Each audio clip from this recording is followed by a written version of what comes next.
എത്രയോ ഉമ്മമാര് പെങ്ങന്മാര് ഹബീബിന് സ്വലാത്ത് കൊണ്ട് സ്വപ്നം കണ്ട വിവരങ്ങൾ പറഞ്ഞു തന്നിട്ടുണ്ട്.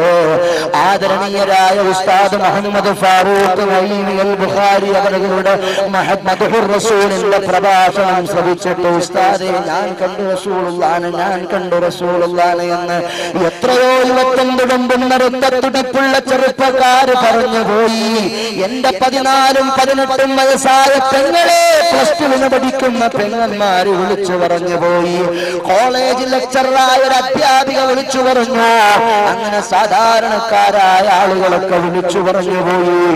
അതുകൊണ്ട് മഹബ്ബത്ത് വേണം ഹബീബിനോട്.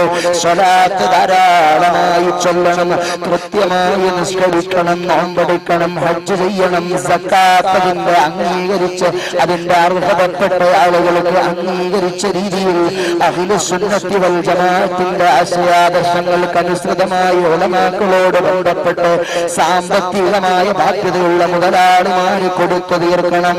ആരും കള്ളു പിടിക്കരുത്, പെണ്ണ് പിടിക്കരുത്, തോന്നിവാസം ചെയ്യരുത്, ചോദ്യ കളിക്കരുത്. അല്ലാഹുവിനെ പേടിച്ച് ഞാനും നിങ്ങളും ജീവിക്കണം. തഖ്വ ചെയ്ത് ജീവിക്കുന്ന നല്ല സ്വാലിഹീങ്ങളിൽ നമ്മളെ പെടുത്തട്ടെ. മൻ സല്ലല്ലാ അലൈഹി സ്വലാത്തൻ വാഹിദൻ സല്ലല്ലാഹു അലൈഹി ബിഹാ സറാ.